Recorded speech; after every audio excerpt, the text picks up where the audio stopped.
Halo sobat-sobat misteri semuanya. Jumpa lagi di channel Titik Hitam. Bagaimana kabarnya sobat misteri semuanya? Semoga sehat selalu dan diberikan rezeki yang cukup. Kali ini Mimin akan membawakan suatu kisah perjalanan mendaki Gunung Cermai, di mana Reksa dan kawan-kawan menemui berbagai hal-hal gaib yang bisa dibilang mengganggu perjalanan mendaki mereka.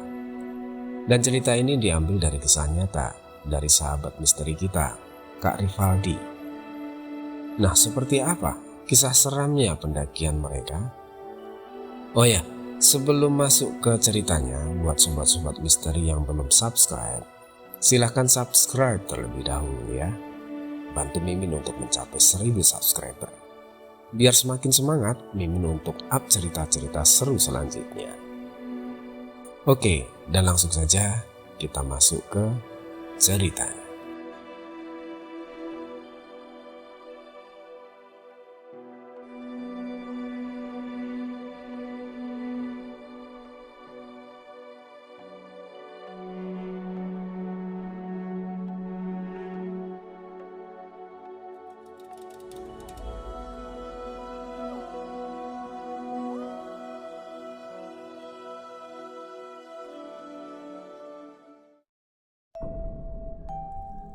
Mentari terbit dengan cahaya yang menyilaukan, membangunkan lelapku di hari itu. Seperti biasanya, aku kembali beraktivitas menjalankan pekerjaan seperti biasanya. Datang ke toko, menawarkan barang-barang apa yang akan dipesan oleh toko. Dan seperti biasa, berbincang basa-basi dengan pemilik toko atau pelangganku. Ya, itulah aku, Antareksa Valanka, yang bekerja di salah satu perusahaan FMOG terbesar yang ada di Indonesia sebagai sales customer good. Sore itu entah kenapa tiba-tiba aku berpikir ingin mendaki gunung lagi. Setelah sempat vakum kurang lebih 2 tahun, aku tidak melakukan pendakian. Dan tidak jauh, hanya beberapa menit saja dari aku melamun, tiba-tiba handphoneku bergetar. Aku pun terkejut dan terbuyar dari lamunanku. Kemudian aku segera mengambil gawaiku yang ada di kantong celanaku dan bertuliskan panggilan masuk dari temanku yang bernama Arya. Halo Arya, ada apa? Tanyaku kepada Arya. Iya, halo Reksa, lu lagi sibuk nggak? Oh iya, nggak kok Arya, lagi santai aja ini. Gimana Arya? Oh oke. Gini Reksa, nanti kan tanggal 25 sampai 26 Januari kita ada libur tuh 2 hari. Bagaimana kalau kita gas buat mendaki gunung? Udah lama juga kita kan tidak melakukan pendakian, tanya Arya.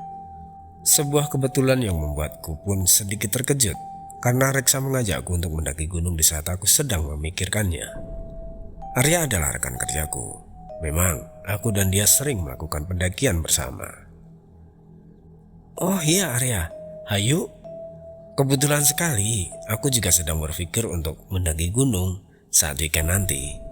Mau ke gunung mana kita? Tanyaku pada Arya. Ya rencana aku mau ngajak kamu mendaki ke Gunung Cermai via Linggarjati. Bagaimana Rex? Tanya Arya. Oke, gas Arya. Sekalian aku bisa balik dulu ke rumah yang di Cirebon ya. Berapa orang? Dan dengan siapa kita nanti mendakinya Arya? Tanyaku sama Arya. Rencana nanti aku akan mengajak 6 orang lainnya. Cuman nanti aku pastikan dulu deh kayak mananya nanti, jawab Arya. Oke, siap. Nanti berkabar aja lagi ya, gimana keputusannya nanti, jawabku. Oke, siap Rex, timpal Arya. Telepon pun dimatikan. Kemudian aku pun bergegas untuk pulang ke kosanku untuk menyiapkan peralatan pendakianku yang sudah lama tidak terpakai. Singkat cerita, akhirnya hari itu 23 Januari. Setelah pulang kerja, aku bergegas berkemas untuk bersiap akan berangkat menuju kampungku. Waktu itu aku bilang kepada Arya untuk berangkat terlebih dahulu, karena akan mampir ke rumah untuk sekedar bertemu dengan keluargaku. dan besoknya pun bersiap untuk melakukan pendakian ke Gunung Cermai via Linggarjati. Setelah berkendara kurang lebih 3,5 jam melalui jalur Pantura menggunakan sepeda motor andalanku, akhirnya aku sampai di rumah dengan selamat. Seperti biasa, aku menyalami kedua orang tuaku dan memeluk kedua adikku. Lalu aku pergi ke kamar mandi dan segera bersih-bersih badanku yang sudah lengket akibat perjalananku tadi. Kemudian setelah beres, aku sedikit berbincang dengan kedua orang tuaku. Lalu ibuku pun bertanya kepada aku, "Reksa, tumben sekali kamu pulang membawa tas kariermu. Mau naik gunung lagi?" tanya ibuku. "Iya Bu, Arya mengajak Reksa untuk mendaki ke Gunung Cermai," jawabku. Kan sudah beberapa kali kamu naik ke Cermai itu. Kok gak bosan-bosan sih naik ke gunung yang sama? Mending di rumah kumpul dengan keluarga," tegas ibuku. Memang aku sudah beberapa kali mendaki ke Gunung Cermai.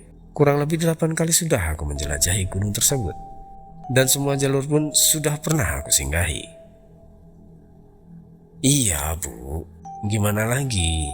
Arya sudah mengajakku jauh-jauh hari. Janji deh, kali ini yang terakhir Reksa mendaki gunung. Nanti kalau ada libur lagi, Reksa bakal anteng di rumah deh," bujukku. "Apa nggak bisa nanti aja Reksa? Sekarang kan musimnya sedang tidak menentu. Kadang panas, kadang juga tiba-tiba hujan," jawab ibuku. "Tenang Bu, Reksa sudah persiapkan semuanya kok untuk pendakian ini. Mulai dari peralatan dan fisik juga. Izinin ya Bu ya, please," rayuku pada ibuku. Baiklah, Ibu izinkan. Tapi kamu harus hati-hati ya. Entah kenapa di pendakian ini Ibu rasa gak tenang," resah ibuku. "Baik Doro Ratu, laksanakan. Reksa pasti baik-baik saja kok. Kan Reksa sering naik ke Cermai, jadi Ibu gak usah khawatir," jawabku meyakinkan ibuku. Iya, jawab ibuku sambil mengusap kepalaku. Kemudian setelah sedikit berbincang dengan ibuku, tiba-tiba bapakku datang menghampiriku dan berkata kepadaku, "Kalau kamu diizinkan Bapak naik gunung, kamu bawa ini." Bapak menjodorkan sebuah kain putih kecil yang entah isinya apa dan menyuruhku menyimpannya di dalam dompet. "Ini apa Pak?" tanyaku. "Udah, simpan saja. Kalau mau kamu Bapak izinkan mendaki," jawab tegas bapakku. Karena aku gak mau ambil pusing dan agar diizinkan untuk mendaki, akhirnya aku pun nurut saja apa yang dikatakan bapakku. Pagi pun tiba. Aku sudah dihubungi oleh Arya bahwa dia dan temannya sudah ada di rumah salah satu teman Arya yang ada di Kuningan. Aku pun segera bersiap-siap untuk berangkat menuju rumah temannya Arya, titik kumpul yang sudah kita sepakati sebelumnya. Aku pun pamit kepada kedua orang tuaku. Kurang lebihnya 1 jam perjalanan untuk sampai di rumah teman Arya. Aku pun sampai di rumah temannya Arya. Kemudian aku pun dikenalkan Arya kepada teman-temannya, Yuda, Farel, Diki, Aris, Dani, dan Asep. Setelah semuanya berkenalan, kami pun berangkat menuju base camp Linggarjati yang tempatnya tidak terlalu jauh dari rumah Asep. Kurang lebih 30 menitan jaraknya dari rumah Asep. Akhirnya kami pun tiba di base camp pendakian kurang lebih pukul 7.15. Oh ya, kami berangkat dari rumah Asep sekitar jam 6.35 dan mampir ke minimarket sebentar untuk membeli tambahan logistik. Kita pun memarkirkan motor di tempat penitipan motor. Aku pun juga mengajak Arya untuk ke tempat Simaksi untuk mendaftarkan tim kita. Aku sedikit cukup terkejut. Ternyata banyak juga yang mendaki pada hari ini di jalur Linggarjati. Setelah selesai mengurus Simaksi, kami pun disuruh kumpul terlebih dahulu oleh salah satu petugas base camp untuk memberikan arahan, petunjuk jalur, dan larangan-larangan yang tidak boleh dilakukan saat pendakian. Saat sedang menjelaskan larangan-larangan tersebut, entah kenapa Petugas base camp itu melihat ke arahku dan Asep yang ada di sebelahku dengan tatapan yang aneh. Aku pun sebenarnya tidak ingin memusingkan hal tersebut. Tapi setelah briefing tersebut, tiba-tiba aku dipanggil oleh petugas base camp dan berkata kepada aku, "Mas, hati-hati ya di pendakiannya. Jaga terus dan awasi selalu teman-temannya," pesan Kang Ujang, petugas base camp. Aku pun sedikit tersentak dengan ucapan petugas base camp tersebut. Iya mas, terima kasih peringatannya," jawabku. Kemudian Kang Ujang pun pergi berlalu meninggalkanku. Aku pun kembali menuju ke rombonganku. Bersyukur waktu kami mulai melangkahkan kaki menuju pendakian, cuaca saat itu benar-benar cerah. Sebenarnya kita bisa naik ojek untuk mempersingkat waktu sampai ke pintu rimba dengan cepat. Namun, karena jiwa petualang kita yang memegang erat prinsip pendaki, tidak boleh naik ojek. Padahal, biar irit saja pikirku, karena ongkosnya lumayan besar. Akhirnya kami pun memutuskan untuk langsung trekking saja menuju batas vegetasi hutan. Dari pos Cibunar ke pintu rimba itu memakan waktu kurang lebih 30 menit kita berjalan. Saat sampai di pintu rimba kami pun istirahat sejenak untuk meluruskan lutut. Ya mungkin karena sudah lama tidak mendaki dan ada beberapa orang yang baru pertama kali mendaki. Jadi kemungkinan pendakian ini akan santai. Tapi sejenak aku melihat ke arah Asep yang sedang menatap kosong ke arah pintu rimba. Aku pun menegurnya. "Sep, hoi, jangan ngelamun. Melihat apa kamu, Sep?" tegurku. Enggak apa-apa Reksa. Cuma lihat pohon-pohon saja kok, itu indah," Asep menjawab dengan kaget. "Oh, baik, tak kirain lagi apa. Ingat lo ya, jangan banyak melamun ketika pendakian. Kalau ada apa-apa, komunikasikan ke semuanya." Ingatku tegas kepada Asep dan semua teman-temanku. Aku sedikit masih curiga dengan perilaku Asep ini. Namun aku pun tidak ingin memikirkannya.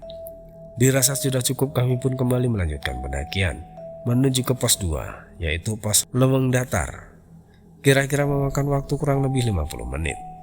Perjalanan pun lancar sampai kami di pos 3 Kondang Amis sekitar pukul 9.35. Kami pun memutuskan untuk istirahat sekitar 10 menit di pos ini. Dan aku pun kembali mengecek keadaan teman-temanku. Dan saat aku melihat ke arah Asep, dia pun sama dengan yang dilakukannya saat di pintu rimba itu. Melamun dan menatap kosong, mengelilingi sekitar hutan. Setelah istirahat cukup, kami pun melanjutkan perjalanan menuju pos 4, Kuburan Kuda. Baru beberapa menit kami meninggalkan pos 3, tiba-tiba awan mendung pun datang.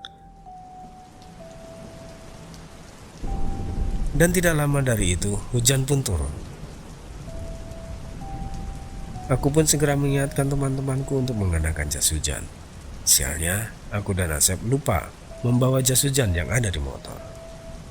Namun aku pun memutuskan agar terus melanjutkan perjalanan, walaupun aku dan Asep tidak memakai jas hujan. Aku pun menyarankan kepada Asep untuk menggunakan pakaian pendek agar tidak terlalu berat. Hujan pun kian deras dengan trek yang semakin terjal serta becek.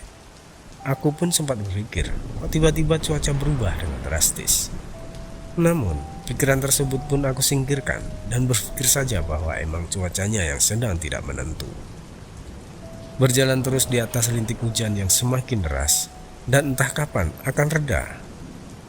Akhirnya kita pun sampai di pos 5, Pangalap, sekitar pukul 12.15. Hampir 3 jam sendiri kita berjalan di pos Kondang Amis menuju pos Pangalap, dikarenakan trek yang sangat licin dan becek, sehingga menghambat perjalanan kita. Beruntung di pos 5 ini ada tanah yang sedikit luas. Akhirnya aku dan kawan-kawanku memutuskan untuk istirahat terlebih dahulu di situ. Aku melihat teman-temanku sudah mulai kepayahan dan letih akibat diterpa hujan di jalur, dan akhirnya kita pun istirahat cukup lama, sekitar 40 menitan di pos 5 tersebut. Oh ya, waktu itu tujuan untuk mendirikan tenda, kita mendapatkan bagian di pos 6 Tanjakan Seruni. Sebenarnya aku hendak menolak ketika petugas bilang bahwa kami mendapatkan bagian camp di pos 6, karena untuk summit attack masih cukup jauh dari pos 6 ini. Harus melewati 5 pos lagi. Tapi ya, aturan harus tetap kita taati ya. Akhirnya setelah istirahat kita dirasa cukup dan tenaga kembali terisi, kami pun melanjutkan perjalanan ke area camp kami di pos 6. Alhamdulillah, setelah dari pos 5 menuju pos 6, hujan sudah mulai reda dan kita pun sampai ke pos 6 dengan aman. Singkat cerita, seperti biasa, aku membagi tugas kepada teman-temanku. Yuda, Farel, Diki, Asep membangun tenda, sedangkan Arya, Aris, dan Dani menyiapkan makanan untuk kita makan. Tenda pun jadi. Halayak umumnya kita makan bersama-sama, mengobrol dan bercanda gurau seperti biasa. Dan setelah itu kita berdiskusi untuk membahas summit attack jam berapa. Guys, kita mau summit jam berapa ini? Emang berapa pos lagi Reksa untuk menuju ke puncak? Tanya Farel. Ya, kurang lebih masih 5 pos lagi untuk kita sampai ke puncak, jawabku. Wah, masih lumayan jauh ya, jawab Farel. Kita kan masih lumayan jauh nih ke puncak. Menurutku kita agak malaman aja sih summitnya biar dapat sunset, saran Arya. Oke, boleh tuh. Tapi estimasi dari base camp dari pos 6 menuju puncak kurang lebih 5-6 jaman. Berarti kita start jam 12 malam atau paling telat-telatnya jam setengah 1 malam. Gimana, setuju nggak? Jawabku. Ya, setuju. Kita mah ngikut apa kata lu aja Rex. Kan lu yang udah pernah mendaki ke gunung ini, sahut Farel. Oke, berarti fix lah ya, jawabku meyakinkan. Ya, jawab semua. Namun ketika aku dan kawan-kawan yang lain sedang berbincang, aku pun tidak sengaja melihat gelagat aneh dari Asep. Dia menengok ke kanan dan ke kiri, kemudian ke atas lagi dengan raut muka antara takut dan terperangah. Aku pun kembali menegurnya untuk tidak melamun dan mengingatkan untuk komunikasi bila ada kejanggalan yang terjadi. Namun seperti biasa, Asep hanya menjawab tidak apa. Akhirnya sore itu aku dan teman-teman memutuskan untuk istirahat. Untuk pembagian tenda kita pasang 2 tenda kapasitas 4-5 orang. Aku, Farel, Dani, dan Asep di tenda yang satu. Sedangkan Yuda, Diki, Aris, dan Arya tidur di tenda yang satunya. Malam pun berlalu. Aku tiba-tiba terbangun karena perutku berdemo karena lapar. Sehingga aku memutuskan untuk keluar tenda untuk memasak mie. Saat aku keluar tenda, tak disangka ada Arya yang sudah di luar tenda, sedang menikmati secangkir kopi dan rokok di genggaman tangannya. Kebangun juga Arya, tanyaku. Reksa, ngagetin kamu. Iya, ini aku lagi pengen ngopi aja. Lah, kamu juga bangun kenapa? Tanya Arya. Perut gue lapar nih ya, pengen masak mie. Lu mau gak? Enggak lah Rek, lu aja, gue tadi udah makan snack sih, jawab Arya. Oh oke. Ya sudah. Oh ya, anak-anak di dalam tenda gimana Arya? Tanyaku. Aman sih, cuman si Aris saja itu kelihatan kayak kedinginan, tengkurap gitu tidurnya. Cuman udah aku pakaikan sleeping bagku sih, jawab Arya. Oh, ya sudahlah kalau begitu, jawabku. Saat sedang asik berbincang dengan Arya, tiba-tiba aku mendengar sesuatu di belakang tendaku. Arya, kamu dengar tidak? Tanyaku sedikit panik. Iya ya, dengar kayak suaranya si Asep, jawab Arya. Iya, benar, suaranya si Asep. Apa sudah kebangun dia?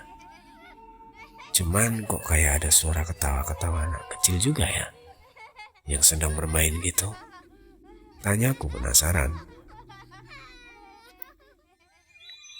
Akhirnya aku pun bangkit untuk memuaskan rasa penasaranku. Aku pun beranjak dan menuju ke belakang tendaku. Saat sudah sampai di belakang tenda, betapa terkejutnya aku bahwa di situ tidak ada siapa-siapa. Padahal aku dan Arya jelas sekali mendengar ada suara Asep dan anak-anak kecil yang sedang bercanda di belakang tenda. Aku pun tidak ingin mengambil pusing atas kejadian tersebut dan kembali menuju ke tempat Arya. "Gimana, Rek? Bener Asep?" tanya penasaran Arya. "Ah, tidak ada apa-apa. Mungkin Asep aja itu sedang mengigau," jawabku seraya menenangkan Arya. Karena waktu itu sudah pukul 11 malam, aku pun memutuskan dengan Arya untuk tidak tidur lagi dan memasak makanan untuk persiapan kita summit attack nanti. Makanan pun telah siap, aku pun bergegas menuju tenda teman-temanku untuk membangunkan mereka.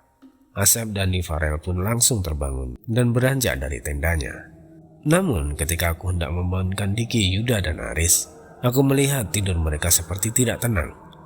Aku pun bergegas membangunkannya. "Riz, Dik, Yud, bangun. Ayo kita sarapan dulu." Sautanku yang pertama belum ada respon dari mereka. Kemudian selang beberapa detik mereka pun terbangun bersama-sama seperti orang terkejut dan ketakutan. Dengan muka mereka yang sangat pucat dan bercucuran keringat. "Hei, kalian gak apa-apa kan?" tanyaku khawatir. Aris pun menengok ke arahku, kemudian diam sejenak dan baru menjawab. Reksa, iya, aku gak apa-apa kok," jawab Aris yang kelihatan masih linglung. "Oh alah, ya sudahlah kalau gitu gak apa-apa. Ayo kita makan dulu, siap-siap untuk summit attack," ajakku. Aku pun pergi dari tenda mereka, diikuti langkah mereka menuju tempat kita makan. Setelah selesai makan, kita pun berbincang-bincang santai. Kemudian aku menanyakan kepada mereka, siapa saja yang akan ke puncak. Arya, Asep, Dani, dan Farel langsung menjawab setuju dengan semangat. Namun berbeda dengan Yuda, Diki, dan Aris yang masih terdiam saja dari pertama kita ngobrol. "Hei, kalian gimana? Mau ikut ke puncak atau tidak?" tanyaku khawatir. Mereka tidak menjawab pertanyaanku dan masih melamun kosong dengan muka pucatnya. Aku pun sedikit khawatir dan mencoba mendekati mereka dan menepuk pundak Aris. "Aris, kalian jadi ikut muncak enggak?" tanyaku. Aris pun tersentak kaget. Reksa, kayaknya aku tidak ikut ke puncak deh ya," jawab Aris dengan muka pucatnya. Diki dan Yuda pun juga tiba-tiba menjawab hal yang sama dengan Aris. "Aku juga tidak ikut, Reksa. Tiba-tiba badanku terasa dingin dan capek semua. Aku mau istirahat saja ya," jawab Diki. Aku melihat muka mereka bertiga semakin pucat dan seperti menatap kosong. Aku pun menengok ke arah Arya dan Asep untuk memastikannya bagaimana untuk melanjutkan puncak atau tidak. "Arya, Asep, gimana nih? Kayaknya mereka bertiga sakit deh," tanyaku.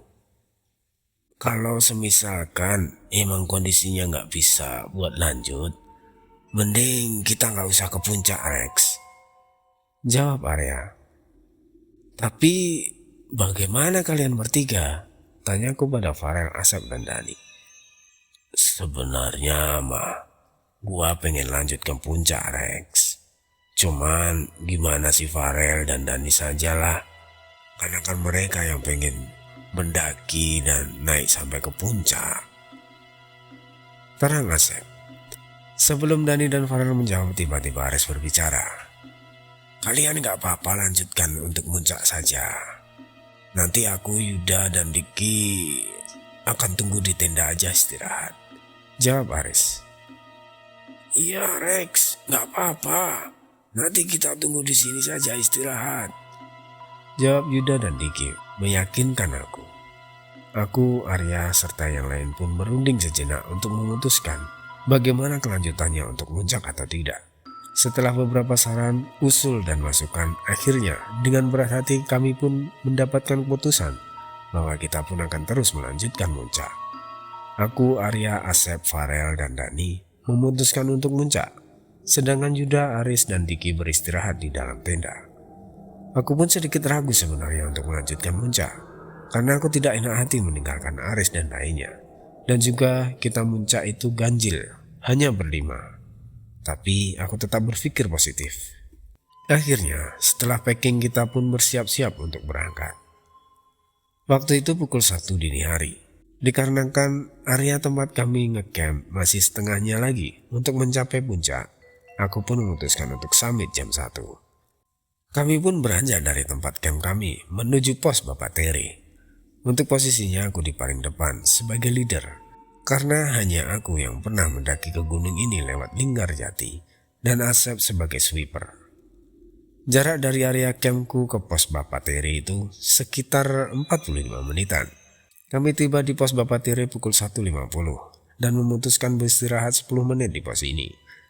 Setelah waktu istirahat selesai, kami pun melanjutkan perjalanan ke pos selanjutnya, yaitu Batu Lingga.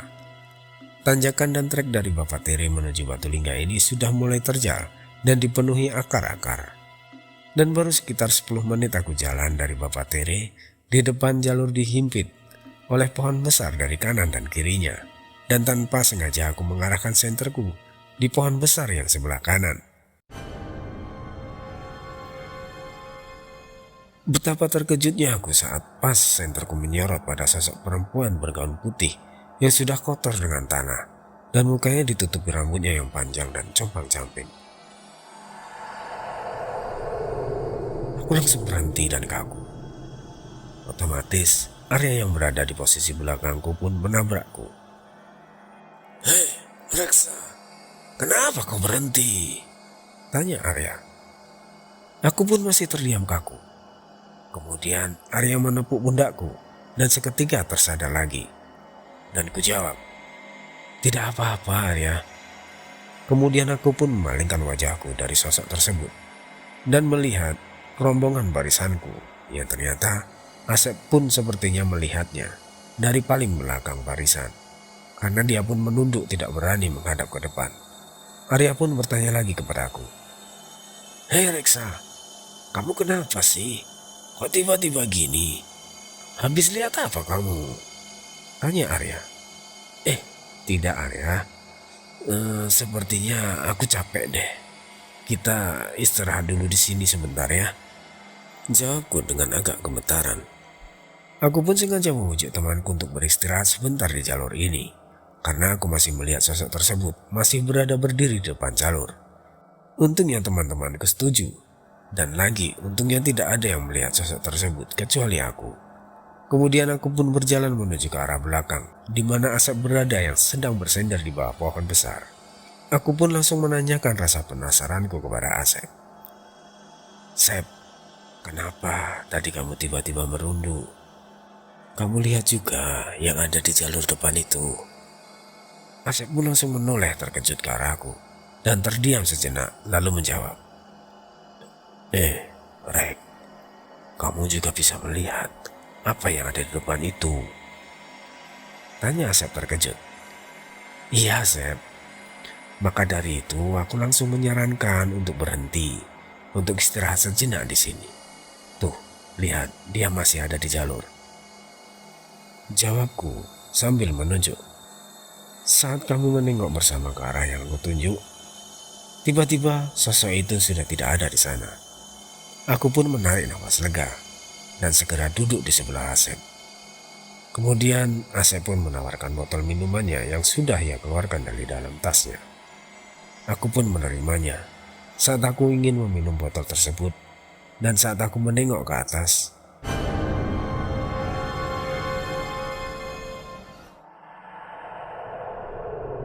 tiba-tiba, tepat di atas pohon, posisiku istirahat, sosok tersebut ada di atasnya, sambil menyeringai ke arahku dengan gigi-giginya yang tajam dan mukanya yang benar-benar sangat buruk rupa. Aku pun tersedak karena kaget dengan apa yang aku lihat. Lalu, aku pun langsung menarik tangan Asep dan mengajak teman-temanku untuk melanjutkan perjalanan. Di perjalanan pun aku berusaha berzikir dan menyebut asma-asma Allah untuk menenangkan pikiran dan hatiku. Sesekali aku menengok ke belakang untuk melihat bagaimana kondisi timku, terutama Asep yang berada di paling belakang. karena aku merasa seperti sosok tersebut mengikuti kami. Asep pun masih sama seperti sebelumnya, masih menunduk ke bawah. Setelah beberapa waktu, akhirnya kita pun sampai di Batu Lingga sekitar pukul 3:10. Dan pas saat kita sampai di pos Batu Lingga, aku melihat ke arah Asep dan melihatnya tiba-tiba tertawa kecil.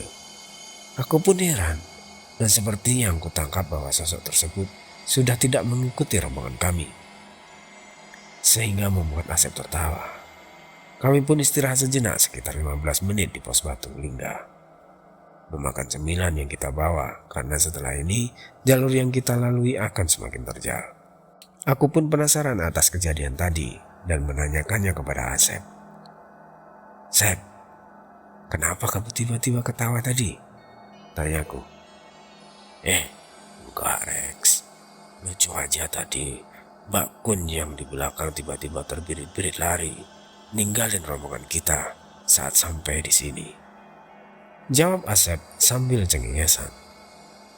"Sudah kuduga pasti itu yang terjadi. Tapi kenapa ya Sep, dia tiba-tiba lari gitu?" tanyaku penasaran. "Setauku ini daerah kekuasaan Yilingga, Reksa. Jadi mungkin dia ketakutan ketika ingin terus melanjutkan mengganggu kita. Karena setauku kalau ada pendaki yang punya niat baik mendaki ke gunung ini dan ada suatu sosok yang mengganggu, dan ketika sampai di sini Yilingga akan mengusir sosok tersebut. Oleh karena itu makhluk yang mengganggu kita tersebut lari ketika mencapai sini," terang Asep. "Oh, seperti itu. Pantas saja sih. Tapi ya, semoga benar sih. Tidak ada yang mengganggu kita lagi," jawabku dengan lega. Setelah waktu istirahat selesai, kami pun melanjutkan perjalanan menuju pos pengasinan. Jarak estimasi waktu dari Batu Lingga ke pos pengasinan ini kurang lebih 1 jam 15 menit. Kami pun mulai menapaki kembali jalur pendakian yang sudah mulai terjal ini. Baru sekitar setengah jam kami berjalan di pos Batu Lingga, aku pun menghentikan perjalananku. "Hei Reksa, kenapa kamu berhenti lagi?" jawab Arya yang ada di belakangku.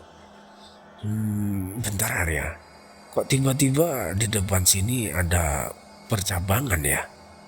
Soalnya dulu waktu aku mendaki ke jalur ini, tidak ada percabangan dari Batu Lingga ke pos pengasinan ini, jawabku heran.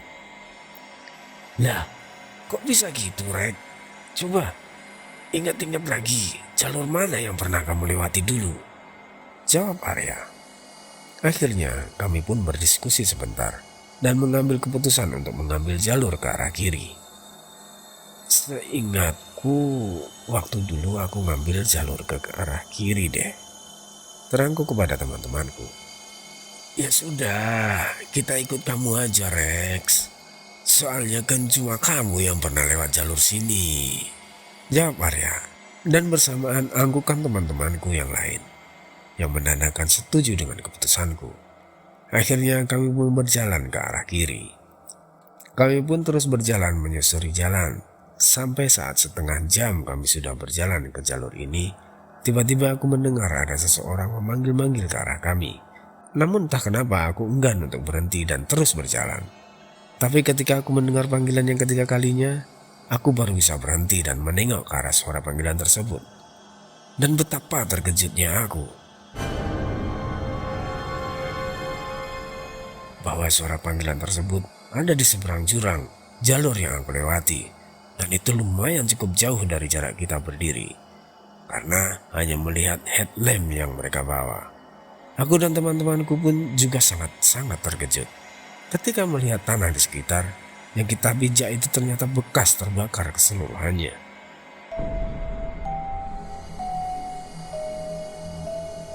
Dan 4-5 langkah lagi dari tempatku berdiri terpampang jurang yang sangat dalam. Astagfirullahaladzim, kok bisa kita berada di jalur ini? Kataku terkejut. "Iya Rex, kok bisa sih ada jalur kayak gini? Untung aja kamu berhenti Rex," sahut Arya yang juga kebingungan atas apa yang terjadi. Semua teman-temanku pun masih shock dan kebingungan atas apa yang sedang terjadi. Aku pun melihat ke arah orang yang aku percayai mengerti akan hal ini. "Sep, kenapa bisa begini?" tanyaku penasaran kepada Asep. Asep pun terdiam menunduk, tidak menjawab pertanyaanku. Namun, aku sedikit paham atas keadaan yang dialami Asep yang tidak menjawab pertanyaanku. Aku pun berdiskusi kembali dengan temanku yang lain. "Guys, gimana ini? Kita mau balik lagi atau terabas jalur saja?" tanyaku. "Kalau balik lagi bakal memakan waktu lagi nggak sih, Rex?" jawab Farel.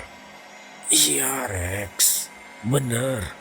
Terus juga kita nggak mungkin nurunin kembali dengan jalur yang kayak gitu.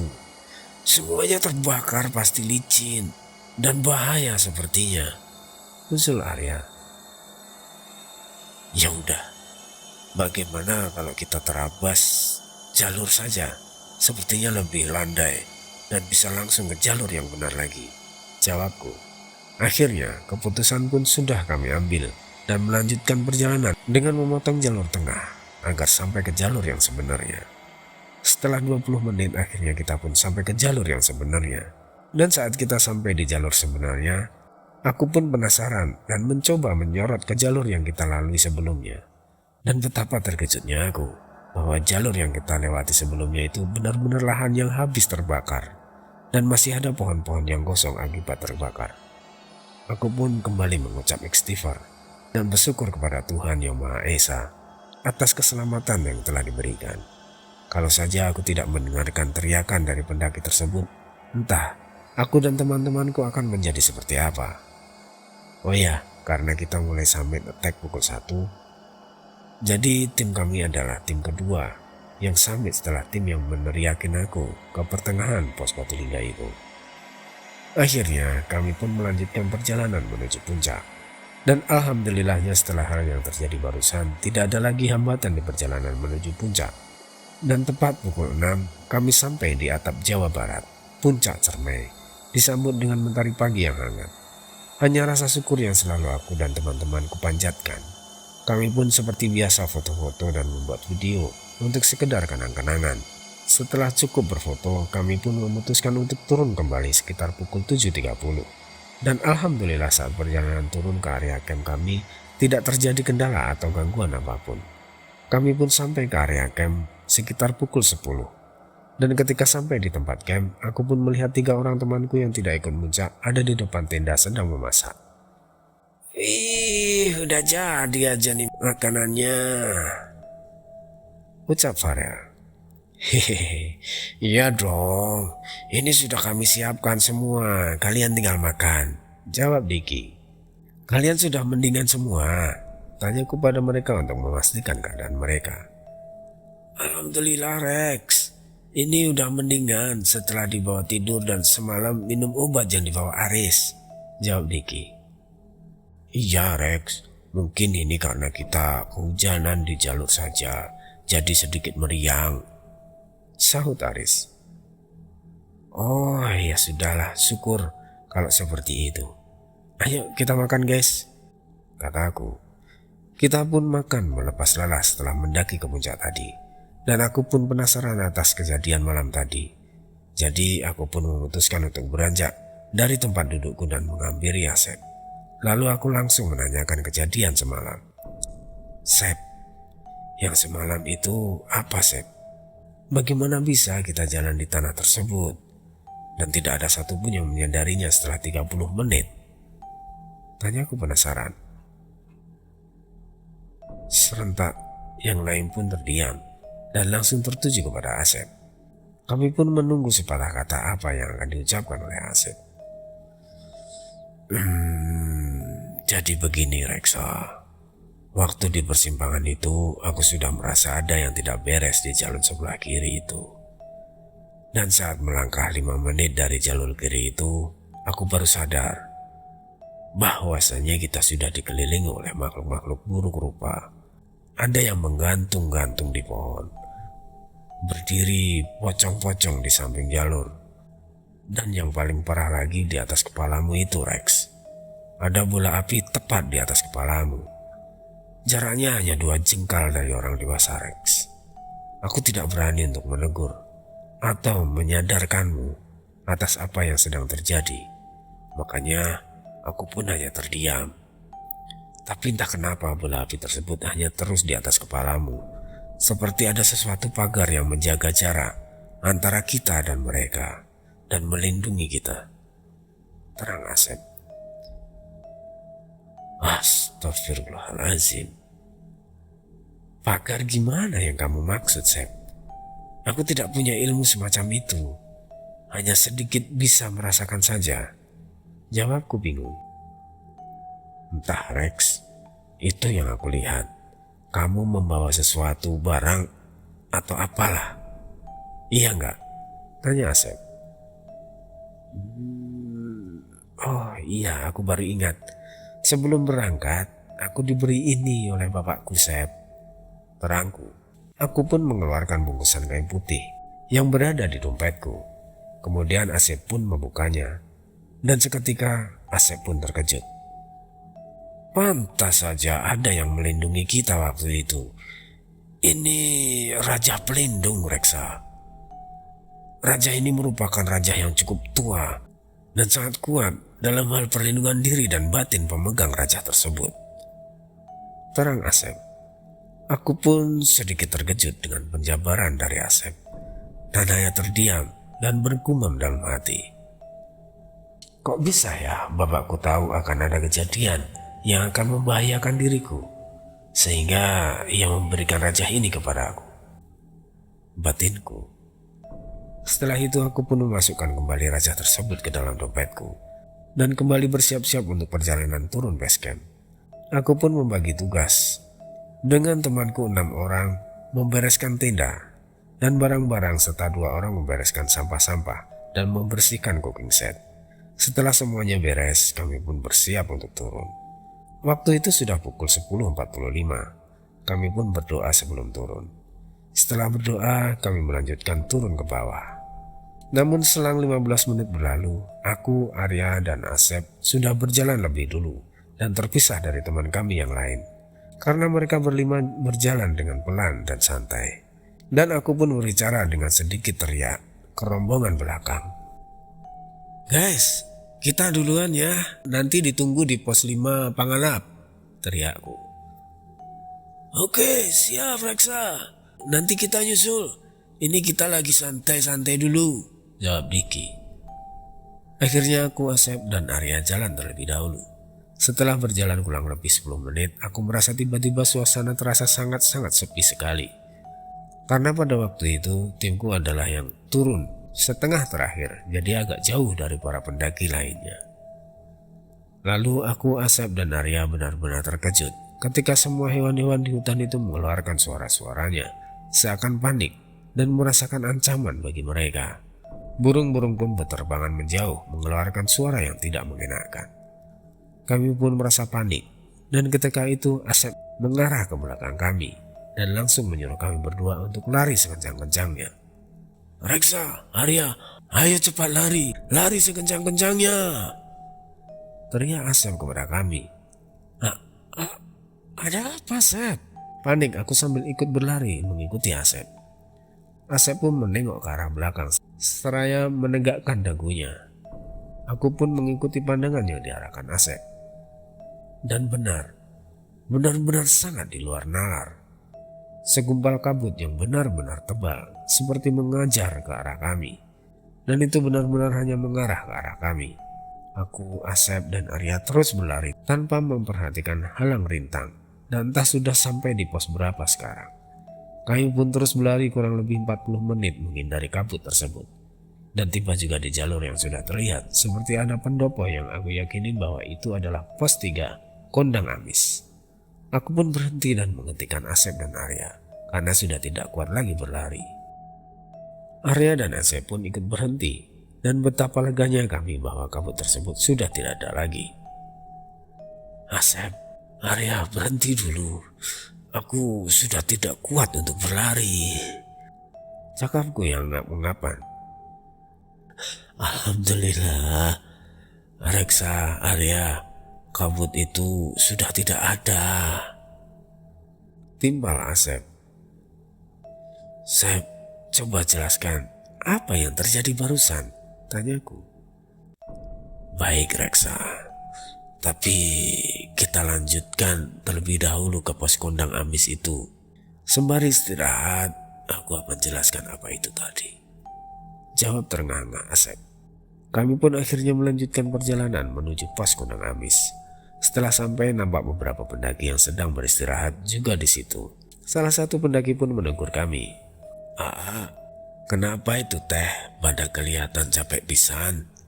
Habis maraton ya?" Hehehe. Ihsan, salah satu pendaki yang sedang beristirahat di pendopo tersebut. "Nggak apa-apa, aman aja. Tadi habis dikejar kijang, makanya ini pada ngap-ngapan," jawabku mencairkan suasana. Aku, Asep, dan Arya pun beristirahat juga di pendopo itu. Kami mengambil tempat yang agak jauh dari para pendaki lain untuk membicarakan hal sebelumnya. "Sep, coba gimana jelaskan apa itu tadi?"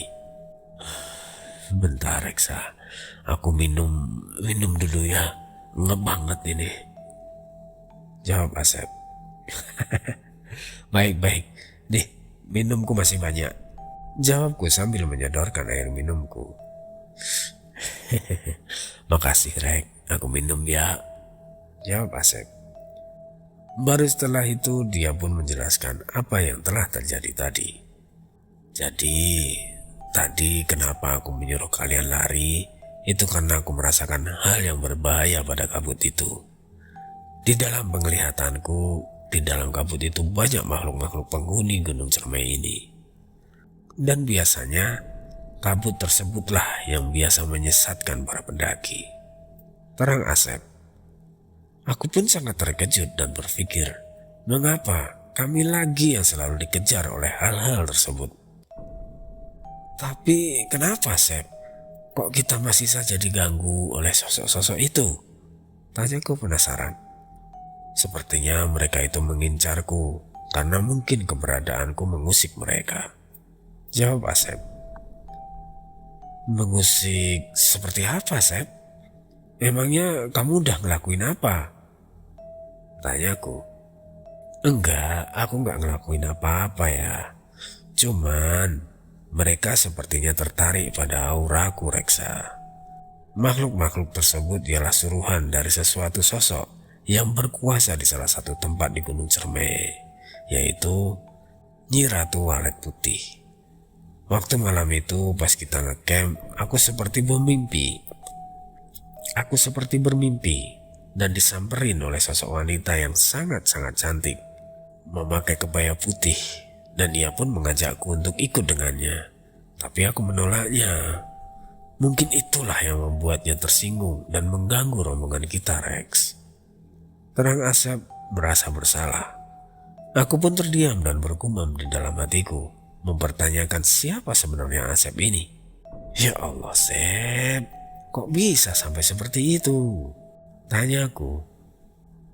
"Ya, maaf Rex. Sebenarnya aku sudah diingatkan oleh salah satu pamanku yang paham sekali perihal ini, bahwa aku tidak boleh naik Gunung Cermai ini karena suatu hal. Tapi karena aku ingin sekali muncak dengan kalian, dan aku berhasil meyakinkan paman dan orang tuaku, meski sedikit dengan paksaan, akhirnya aku pun diperbolehkan," jawab Asep. Sep, bilang dulu atau sebelumnya kalau memang ada hal tersebut. Ya, untung saja kita masih selamat dan selalu dilindungi oleh Yang Maha Kuasa, jawabku sedikit kesal.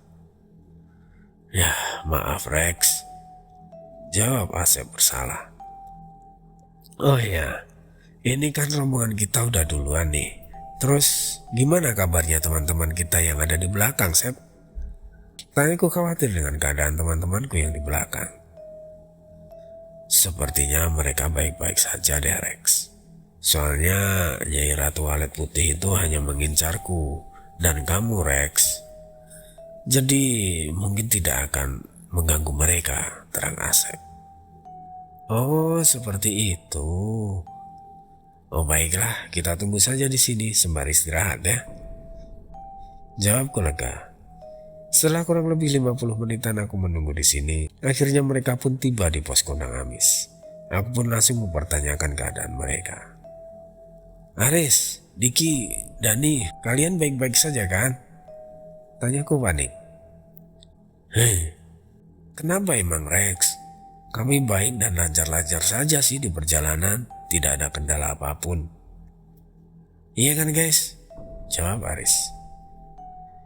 Iya lu Rex, kami aman kok, gak ada apa-apa, sahut Yuda. Iya, malah kita benar-benar menikmati perjalanan turun ini, karena udara yang sejuk dan pemandangan yang indah. Emang kenapa gitu Rex? Kalian dapat kejadian apa? Jawab Dani. Alhamdulillah. Syukur deh kalian baik-baik saja. Jawabku lega. Aku pun menengok ke arah Asep dan tersenyum mengambil nafas lega karena teman-temanku baik-baik saja. Kami pun istirahat, makan dan sedikit mengisi perut kami di sini sambil berbincang-bincang santai. Akhirnya tepat pukul 13.30, kami pun memutuskan untuk kembali turun menuju base camp Cibunar. Dan alhamdulillahnya sampai di base camp ini sudah tidak ada kejadian apa-apa dan kami pun sampai dengan selamat pukul 14.30. Akhirnya setelah semuanya beres dan bersih, kami pun pulang dan berpisah untuk pulang ke rumah masing-masing. 1 minggu pun berlalu.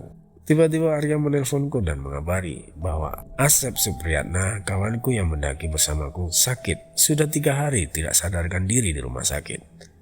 Ada apa dengan Asep? Dan mengapa dia tiba-tiba sakit dan tidak sadarkan diri?